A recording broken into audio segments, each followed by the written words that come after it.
So it's been 1 week since I started the experiments on testing patination finishes for this carved head.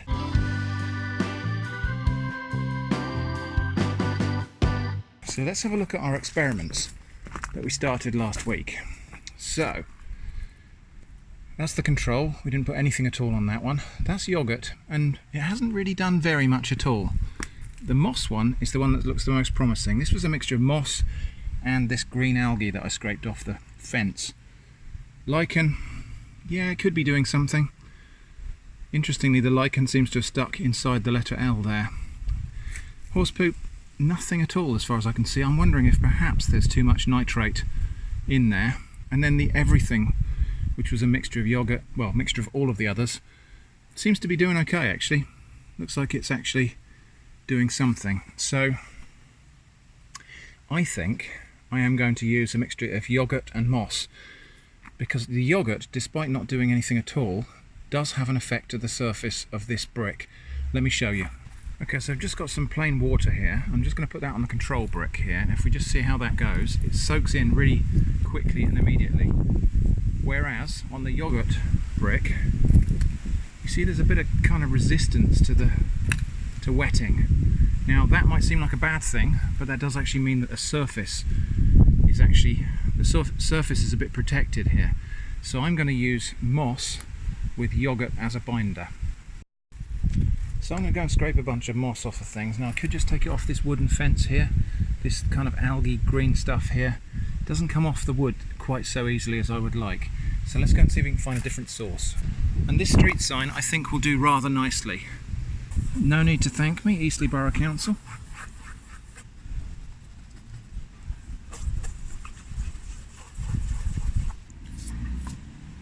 Okay, so look at that. That is a pretty good mixture of water and algae and weird little lichens and mosses or whatever. I think that should be a good start. So we're going to dump in a good bit of natural yogurt as well. Mix that together, creating a flavour not available in the shops, and then we'll carefully mix that together. Oh boy, does that not look interesting? Okay, let's get painting then.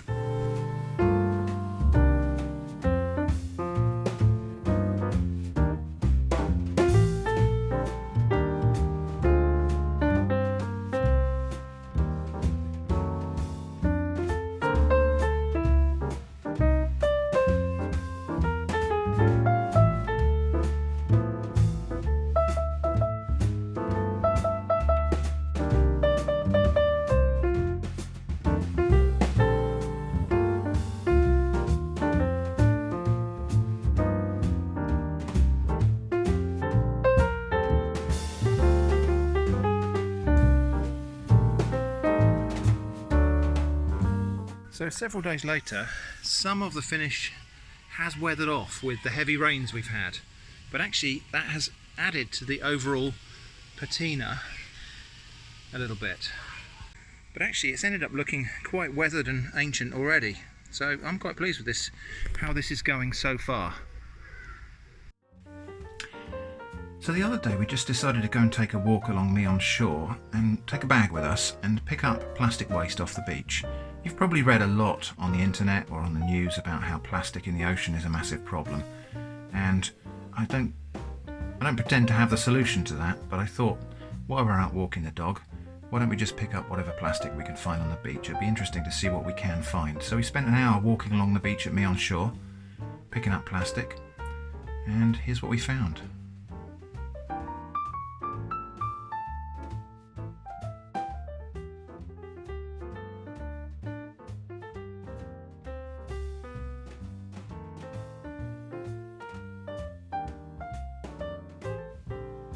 And so in the space of about an hour, in a 1 mile stretch of Solent Beach, this is what we picked up.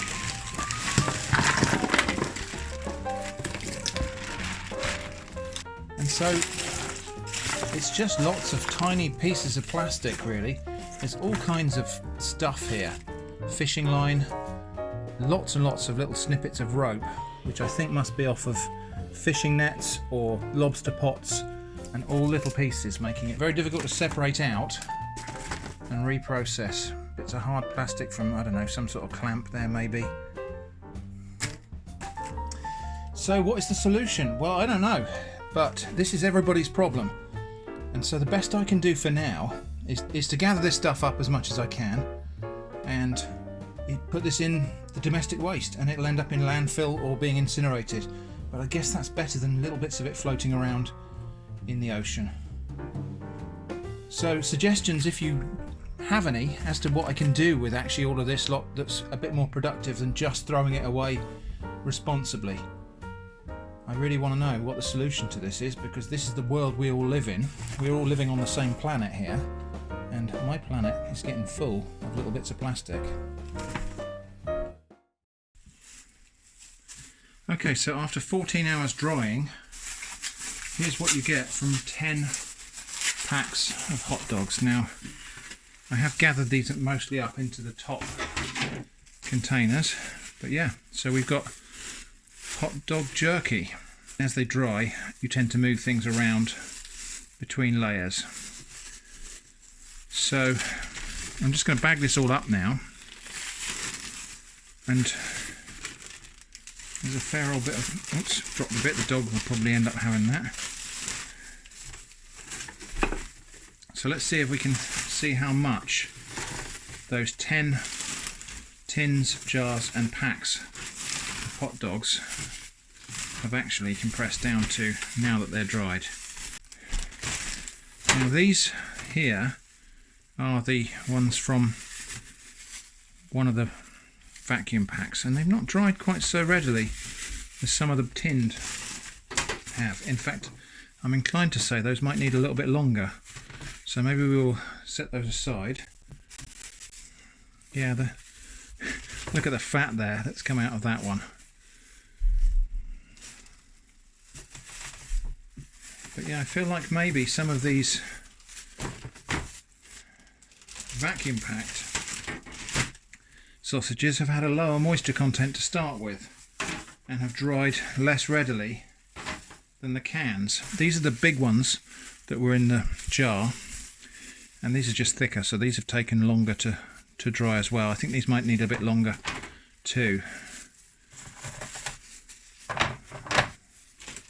But there we go, that's the product of 10 packs stroke jars of hot dogs. So I guess the question on everyone's lips is going to be, well, what can you do with half a kilo of hot dog jerky? Well, obviously the first thing you can do is just eat it. So you're probably going to want me to tell you what this tastes and eats like. Let's give it a go. Well, it tastes exactly like you might expect a dried hot dog to taste. It's a bit leathery, a bit tough and chewy. Tastes a bit like a hot dog, but the flavours have intensified. It's lost some of its smokiness, I think, probably in the evaporation process. But yeah, it's perfectly edible. So if you're wondering if this is similar to a pepperami or Slim Jim, it kind of is a little bit, but it's a little bit under-seasoned for something like that. It doesn't taste like salami at all, it tastes like a hot dog. The texture is kind of finer grained than I would expect in a salami. So can we rehydrate these? Well, we'll try two different methods. I'm going to put one in a pan, and I'm going to boil it for, well, let's say half an hour. And I'm going to put the other one just in a jug of boiling water and soak it for maybe longer. And we will see what happens there. Okay, well, half an hour has passed. Let's see if we've got back anything resembling a hot dog. Well, first we'll take a look at the one that's been in, it's just soaking in hot water. Well, it has rehydrated a bit. Definitely much more pliable, but I reckon it's probably only taken on about 50% of the moisture that it lost during dehydration. Still quite leathery. I mean, maybe if that was soaked overnight in just cold water, it might come all the way back. Interestingly, That seems to have washed out nearly all of the flavour. That now tastes almost of nothing. That doesn't bode well for the one that's been in the boiling water here for half an hour, which a little bit more pliable. I think that one has rehydrated a bit more, but the softness and pliability might just be because it's hotter. Again, that really does not taste interesting anymore. So rehydration like that, probably not much use. I mean, I guess though that these could be taken on a camping trip and chopped up and thrown directly into a soup or casserole or something like that, and they would rehydrate a little bit and become less chewy, more pliable, and you wouldn't lose the flavour that way because they wouldn't just be diluting in a great big load of water. Anyway, I think probably they're best enjoyed, if that's the right word, just as hot dog jerky. Okay, just to answer a few of your questions about the Wobble Dog. Why did I make this? Well, because I could, and I thought it was a little bit funny. The Wobble Dog 9003i is a machine I just bought a little geared DC motor and a speed controller. Oh yes, and I bought a clamp. This is a retort clamp for chemistry. And the rest of it's just built out of scraps of wood and leftovers of HDPE, which I recycled years and years ago. The HDPE actually makes very good bearings, so the swivel part of the Wobble Dog is running on HDPE bearings, and that works really well. It's just got a little reversible speed controller in there.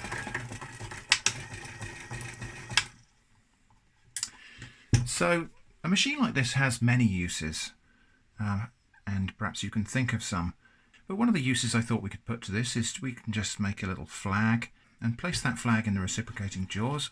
And there we go, we've got a machine that does the most difficult part of being patriotic.